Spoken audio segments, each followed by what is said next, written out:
Assalamu alaikum. So today we'll be discussing a topic that I think every single one of us have fallen into the trap sometime or another, and it is really important, and we do need to be really conscious about this and keep it at the back of our minds so that we don't fall into this mistake very often. And I'm going to start off with an ayah of the Quran where Allah subhanahu wa ta'ala has said, Bismillahir Rahmanir Rahim, فَوَيْلٌ لِلْمُصَلِّينَ, woe to those who pray, الَّذِينَ هُمْ عَنْ صَلَاتِهِمْ سَاهُونَ, those who are very heedless in their prayer. So they pray, but they are very heedless in their prayer. Now this ayah for me, honestly, it just shakes me. I get so scared every time I read this ayah, and especially when I read it in salah, I can't help but cry. Because it's such a powerful ayah. It's telling you that you think that you're praying and you think your prayer is being accepted, but you're so heedless in your salah, you're so neglectful in your salah that none of this is being accepted, and woe to you. Allah subhanahu wa ta'ala is saying woe to you that your salah isn't even being accepted. And then the ayah carries on, the surah carries on, and it says that these people do things for show, or they do things to show people, or they do things for people to see. Now this is something that we need to really be careful of in Ramadan, that we don't turn into robots and we're just doing things for the sake of doing things. Now we're all human, we all have our minds wandering off every now and then, especially when people are praying Taraweeh. It's a long time, you have to concentrate for a very long time, and sometimes my brothers come back from Taraweeh and they tell me all these really funny stories that happen whilst they're praying, and it's a bad thing, but it happens. Your mind wanders off and all of these funny things happen around you. It's easy to get distracted, but that's what we're going to try and cover today, and that's what we're going to try and address and hopefully find a solution for, inshallah. A lot of the time in Ramadan, we have a lot more energy, we have a lot more passion, but we also do a lot more things purely because everybody else around us is doing them together. So because there's that unity, we feel like, okay, we can get along with it and we can do it too. So we fast, everybody else is fasting, and because everybody else is fasting, it makes it easier for us. But you need to differentiate your actions from you doing it for the sake of the people that everybody else is doing it, I might as well go as well, or if I don't go then people will think that I'm a bad person, from I am doing this for the sake of Allah.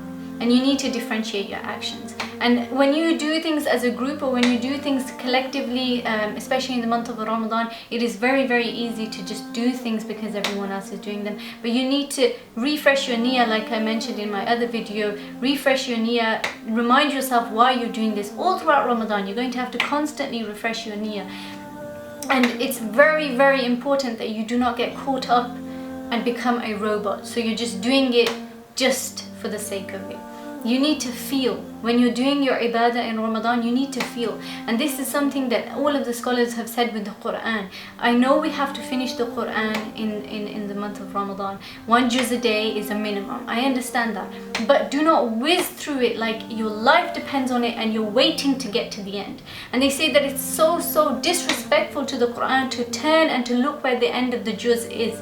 And I know I used to do that all the time, because I used to be thinking, okay, when does the quarter finish? Okay, when does the nisf come? Where does the end of the juz come? So I always used to look back and check it, because it would give me motivation to keep going. But it's really disrespectful and dishonorable to the Quran for you to check when that juz will finish.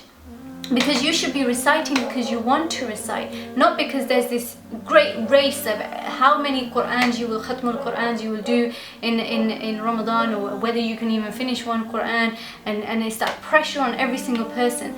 Do it, recite the Quran, but have love for it whilst you're reciting it. Want to read it, want to pick out the words and think, well, you know what, I understand that word, I understand that word. Even if you don't understand all of the Quran, pick out the ones that you do, and it will give meaning to your actions. And that is what we need to do.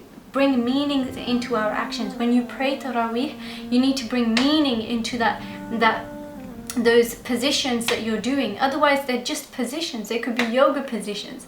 So bring meaning into it. So reflect and think about Allah. And in Taraweeh, I know it's very hard to keep your mind set, but what I sometimes do to keep me grounded and to keep my mind grounded so I don't float away and start thinking about things, is the base of my thought is that I am doing something that is going to benefit my soul.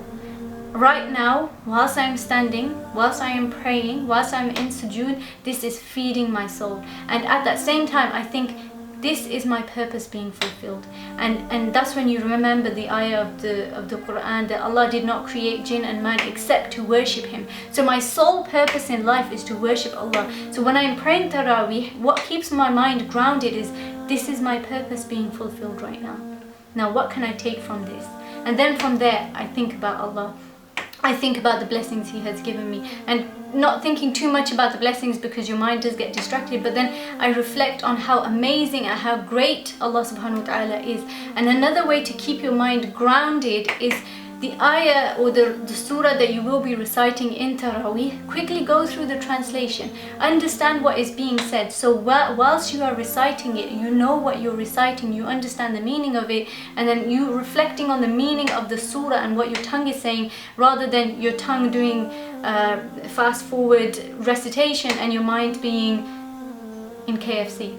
And if there's nothing else that will keep your mind grounded and rooted, then the best thing to think about is that this is my conversation with Allah. This is me talking to Allah. So mind, have adab.